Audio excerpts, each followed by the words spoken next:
ભાઈ, આવકના દાખલામાં એક પણ વ્યક્તિ હવે પાછો નહીં જવો જોઈએ. તમારી પાસે આવકનો દાખલો કઢાવવા આવે એની સ્થિતિ ગરીબ માણસ હોય તો જ આવે ને ત્યાં. તો એને 3 ધક્કા થાય એટલે શું આપણે? આરોગ્ય મંત્રી પ્રફુલ્લ પાનસેરિયાએ લીધા અધિકારીઓના ક્લાસ. કામરેજ તાલુકા પંચાયત કચેરી પર ચોમાસા પૂર્વની તૈયારી માટે મળેલી સંકલન સમિતિની બેઠકમાં પ્રજાના પડતર પ્રશ્નો અને વિકાસ કાર્યોમાં ધીમી ગતિને લીધે આરોગ્ય મંત્રીએ મામલતદાર, ટીડીઓ, સુડા સહિતના વિભાગના ઉચ્ચ અધિકારીઓની જોરદાર ઉધડો લીધો. ખોલવડ ગ્રામ પંચાયતમાં 50% લોકોને પાણી, લાઇટ કનેક્શન ન મળતા હોવાની ફરિયાદ મુદ્દે પ્રફુલ્લ પાનસેરિયાએ ટીડીઓને કડક શબ્દોમાં ચીમકી આપી કે જો કામ ન થાય તો સરપંચને સસ્પેન્ડ કરો. આવકના દાખલા માટે લોકોને ધક્કા ન ખાવા પડે તે પણ સુનિશ્ચિત કરવાની પ્રફુલ્લ પાનસેરિયાએ સૂચના આપી. આ સાથે જ અધિકારીઓની ટીમને તાત્કાલિક ફિલ્ડમાં જઈ 2 દિવસમાં એક્શન પ્લાન રજૂ કરવા આદેશ આપ્યો.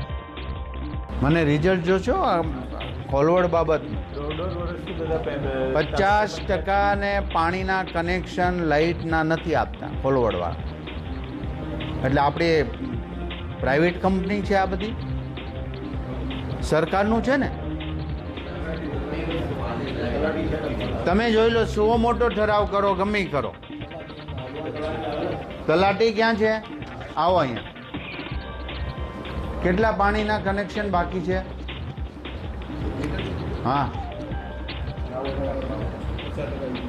હા, તો તમે શું કરો છો?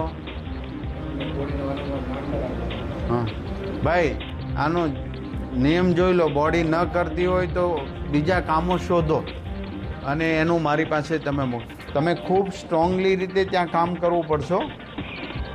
મને પરિણામ જોશે. લોકો મારી પાસે આવવા ન જોઈએ, પહેલાં તમારા પ્રશ્નો સોલ્યુશન થવા જોઈએ.